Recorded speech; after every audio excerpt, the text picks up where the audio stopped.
Ada seseorang yang bernama Thabit. Tidak ada orang yang, atau mungkin sedikit orang yang mengenal siapa itu Thabit. Kali ini Anda akan dengar di khutbah Jumat ini siapa orang ini.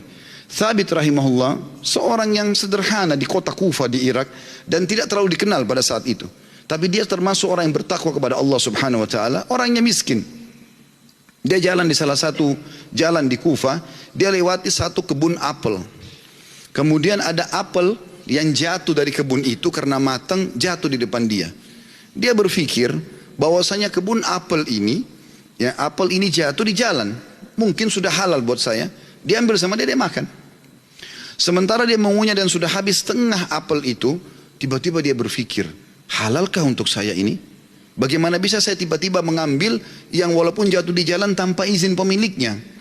Maka dia berhenti makan, sisa mulutnya dibuang. Ada yang sudah tertelan, ada yang dibuang, ada yang masih tersisa setengah di tangannya. Lalu dia segera dengan ketakutan masuk ke dalam kebun tersebut mencari. Dia temukan ada sebuah rumah gubuk, lalu dia berkata, apakah Anda pemilik kebun ini? Dia mengatakan bukan. Pemilik kebun ini jaraknya 1 hari dari sini.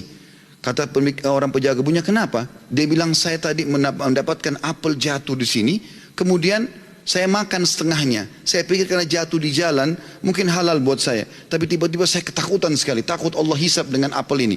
Tolong Anda halalkan. Kata pemilik kebunnya atau penjaga kebun pun, karena dia bertakwa sama Allah, dia nggak langsung main halalin. Dia mengatakan, sungguh tidak ada di tangan saya wenan itu. Pemilik kebun ada 1 hari dari sini. Kata Thabit rahimahullah, demi Allah saya akan datang ke sana. Jalan sehari semalam jalan kaki hanya untuk mencari kehalalan setengah apel yang sudah dia makan. Karena takutnya dihisab hari kiamat. Begitu dia datang ketemu sama pemilik kebun itu, kemudian pemilik kebun itu ditanya sama dia, Thabit bertanya, apakah Anda pemilik kebun yang ada di sini dan di situ? Dia mengatakan iya. Dia bilang, saya jauh-jauh datang sehari semalam perjalanan karena kemarin kejadiannya begini. Saya temukan ada apel jatuh satu dari pohon Anda di jalanan, lalu saya memakannya karena saya lapar. Kemudian saya tiba-tiba ketakutan pada saya sudah makan setengah. Setengahnya sudah ada, sebagian saya makan, sebagian sudah saya buang, ini setengahnya tersisa. Walaupun sudah busuk saya tetap bawa. Tolong halalkan. Orang tersebut melihat halal gitu. Lalu kemudian dia mengatakan, pemilik kebunnya mengatakan, apakah kau jauh-jauh datang untuk itu? Dia bilang iya. Kata pemilik kebunnya, saya akan halalkan sama kamu tapi dengan satu syarat. Kata Thabit, apa syaratnya? Kau harus nikahi anak saya. Kata pemilik kebun itu, kau harus nikah anak perempuan saya.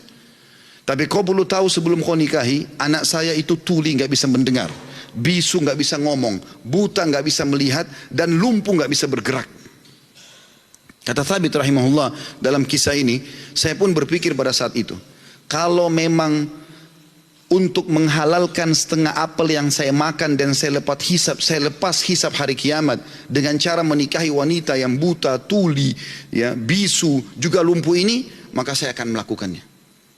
Maka kata Thabit rahimahullah, orang itu tidak tunggu waktu, dia langsung panggil 2 orang saksi, dia minta, ya, dia mengatakan, saya nikahkan kau sama anak perempuan saya Fulana binti Fulana, lalu menikahlah dia. Kata Thabit, lalu saya disuruh masuk ke ruangan untuk bertemu dengan istri saya. Terjadi sesuatu yang unik, begitu saya masuk ke dalam kamar tersebut, kamar itu sangat indah dan bersih. Lalu saya mengatakan, Assalamualaikum warahmatullahi wabarakatuh. Saya kaget, istri saya menjawab salam.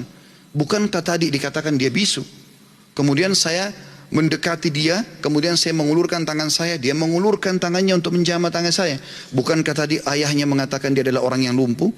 Kemudian pada saat saya salam, dia menjawab, berarti dia mendengarnya, berarti dia bukan tuli. Lalu saya mengatakan, tadi waktu saya ditawarkan nikah sama ayahmu, dikatakan kau itu buta, kau itu tuli, kau itu bisu, kau itu lumpuh. Tapi kau bisa jawab dan dengar salam saya, kau jamah tangan saya. Bagaimana penjelasannya? Kata perempuan tersebut, benar perkataan ayah saya. Mata saya memang buta karena selama ini saya belum pernah melihat sesuatu yang haram. Saya buta dari yang haram. Telinga saya tuli dari sesuatu yang haram, karena sampai detik ini belum pernah telinga saya dengar yang haram. Lisan saya bisu dari sesuatu yang haram, karena tidak pernah saya ucapkan kecuali yang halal atau yang boleh saja. Dan tubuh saya tidak pernah tersentuh kecuali yang halal.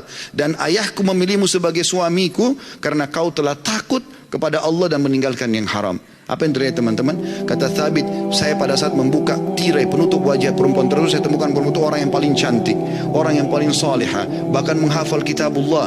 Dan subhanallah, dari keberkahan pernikahan yang meninggalkan yang haram itu, lahir seorang ulama muslimin, Abu Hanifah rahimahullah. Salah satu ulama dari 4 mazhab yang hampir seluruh Eropa, Turki, bahkan India dan Pakistan menggunakan mazhabnya. Lahir dari seorang Thabit, masyarakat biasa yang meninggalkan sepotong apel yang haram.